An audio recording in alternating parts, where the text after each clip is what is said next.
നവേ ശുക്രാചാര്യരിൽ നിന്നും സഞ്ജീവനി മന്ത്രം സ്വായത്തമാക്കിയ കജൻ ദേവലോകത്ത് പോയി ദേവന്മാർക്ക് ഈ മന്ത്രം പറഞ്ഞു കൊടുത്തു.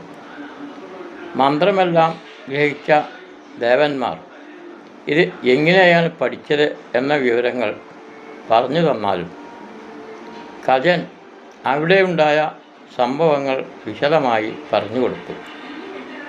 ദേവയാനിയുമായി അടുപ്പം കാണിച്ചതും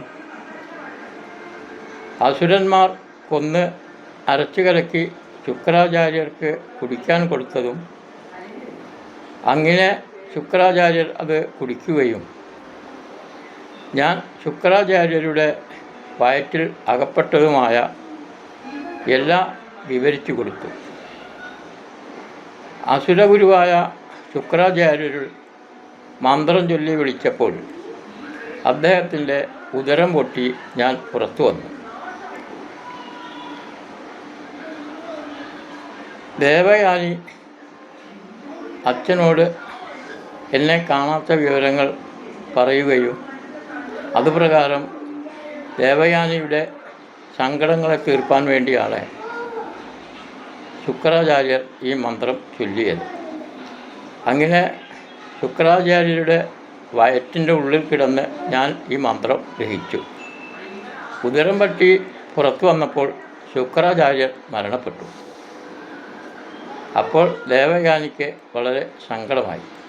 ദേവയാനി അച്ഛനെ ജീവിപ്പിക്കണമെന്ന് പറയുകയും അങ്ങനെ ഈ മന്ത്രം ഞാൻ ചൊല്ലുകയും മന്ത്രം ചൊല്ലിയപ്പോൾ അസുര ഗുരുവായ ശുക്രാചാര്യർ ജീവിക്കുകയും ചെയ്തു. അങ്ങനെ കുറച്ചു കാലം വീണ്ടും അവരോടൊപ്പം താമസിക്കുകയും ഈ സഞ്ജീവനി മന്ത്രം ഏറ്റവും വേഗത്തിൽ ദേവലോകത്തേക്ക് എത്തിക്കുന്നതിന് വേണ്ടി ഞാൻ അവിടെ നിന്ന് വേഗം പോരുകയും ആ സമയം ദേവയാനി തന്നെ തടയുകയും ദേവയാനിയുമായി അല്പം സ്വരച്ചേർച്ചയുണ്ടാവുകയും അവിടെ നിന്ന് അവളുമായി പിണങ്ങി ഞാൻ പോരുകയുമാണ് ഉണ്ടായത്. ഏതായാലും ഈ മന്ത്രം ഗ്രഹിച്ചു.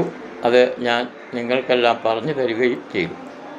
ഈ കഥകളെല്ലാം കേട്ടപ്പോൾ ദേവന്മാർ കജനോട് പറയുന്നു, നീ അസുരഗുരുവായ ശുക്രാചാര്യരുടെ ഉദരം പൊട്ടി അതിൽ നിന്ന് പിറന്നതിനാൽ അസുര വംശജയായി മാറിയെന്നും അതുകൊണ്ട് ദേവലോകത്തുള്ള മണിമണ്ഡപത്തിൽ ഇനി കയറാൻ തനിക്ക് അവകാശമില്ലെന്നും പറഞ്ഞ് കജനെ പുറത്താക്കുന്നു.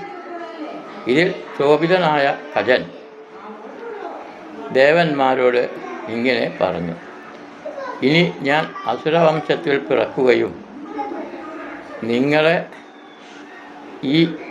ഇതിന് നിങ്ങളോട് പ്രതികാരം കാണിക്കുകയും ചെയ്യും എന്ന് പറഞ്ഞ് അങ്ങനെ ദേവലോകം മുഴുവൻ എൻ്റെ കാൽ കീഴിലാക്കും എന്നും പ്രതിജ്ഞ എടുത്ത് അവിടെ നിന്നും ഇറങ്ങിപ്പോകുന്നു.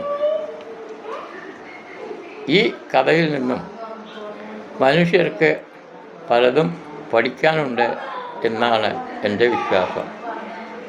ഓരോരുത്തരും അവരവരുടെ ഇംഗിതമനുസരിച്ച് ഈ കഥയിലെ സാരാംശം സ്വജീവിതത്തിൽ പ്രയോജനപ്പെടുത്താൻ ശ്രമിക്കണം എന്ന് അഭ്യർത്ഥിക്കുന്നു.